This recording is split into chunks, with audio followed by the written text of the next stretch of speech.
'Twas a few days before Christmas, and all through Grandma's house, every creature was stirring, including this mouse. I love Christmas! The doggos were chillin' by the little stuffed deer, for hopes that soon my family'd be here. Yes, it's that time of year, a time to spread joy and cheer. Okay, I've got to stop that. My family's always been kind of a bunch of nomads, moving around, going all over the place throughout the years. For holidays, this meant we'd all have to take turns going to visit each other, and this year was our turn to visit my dad's side of the family. So, we packed our bags and jumped on a plane to head down to sweet home a la Grandma. Now, while we're flying down, let me introduce you to the family. We've got me, my mom, my dad, and my little brother. For everyone down south, we've got my grandma, of course, my great-grandma, and lastly, my aunt. Now, one thing to keep in mind about my aunt is that she kind of hates my parents. That means this thing could go down any second. Oh my god, what did that kid say? With that in mind, we booked a hotel so we wouldn't have to stay at my grandma's house. Excuse me, young man, I'm gonna need you to sit in your seat. Okay. Looks like I gotta go, but I'll see you when we've gotten settled and are driving over.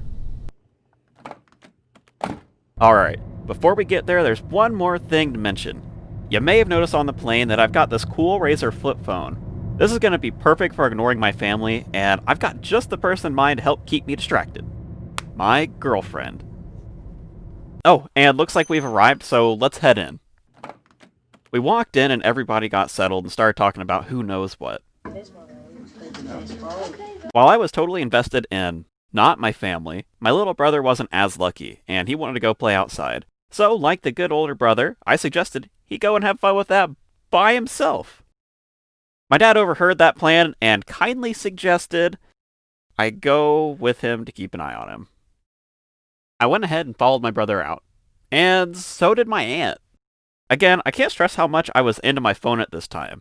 Unfortunately for my love-struck teenage self, my girlfriend had to spend some time with her family.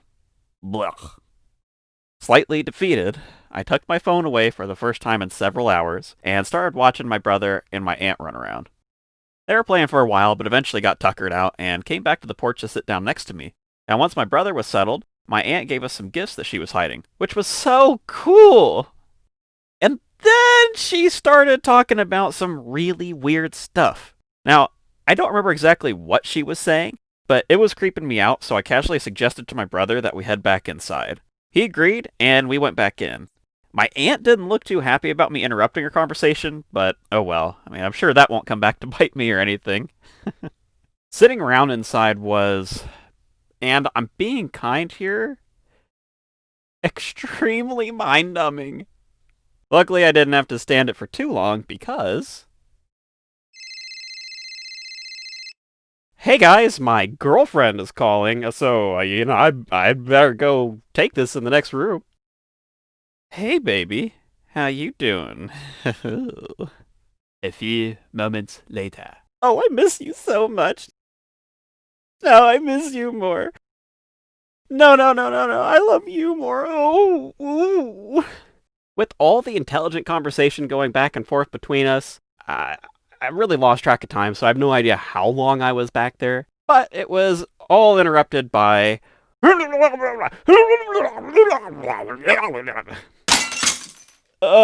baby, I'm gonna have to call you back.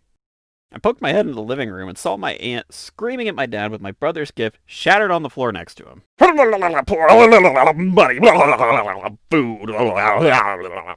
Now, I kid you not, I'm stuck here behind my raging aunt, watching my dad scoop up my little brother and nope out the back with my mom.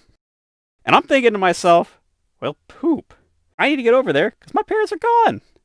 So, with much fear, I ended up handing the gift back to my aunt that she had given me earlier and said, if you really need the money for food, you can have this back.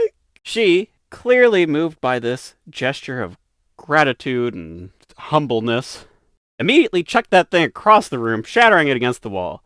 But that did give me enough space to slip by, make my way to the back door, and dive out into the yard. As I got up, I looked around. All I saw was an empty yard and a swinging back door. So, I very casually walked out, because I think I was too cool to run or something. As I walked towards the driveway, what I saw was a giant pair of skid marks leading straight up the driveway. I saw my family packed into the rental already, pointed straight down the road, and they were tearing out of there. They got a couple houses down when they realized that they had abandoned someone on Christmas. So, like a good father should, when he realizes he's forgotten his son, he threw that thing straight back into reverse and gunned it back to the driveway, stuck his head out the window, and said, "Get in!" I hopped in. We drove into the sunset, happily ever after. Definitely didn't ruin Christmas at all that year. And then I called my girlfriend, because screw that noise. You know, it was really not that terrible of a Christmas. My mom's side of the family was also down there, so we ended up visiting them. And if my aunt happens to be watching, I still love you, really. It was a good time. I mean, I can't believe, thinking back, this is like 10 years ago, 12 years ago at this point. All in all, I mean, it's still one of my favorite memories, and it does make for a pretty fun, like, little Christmas story. So if any of you have had fun interactions like this with your family, let me know in the comments down below. And with that, Merry Christmas, Happy Holidays, and I will catch you in the next video.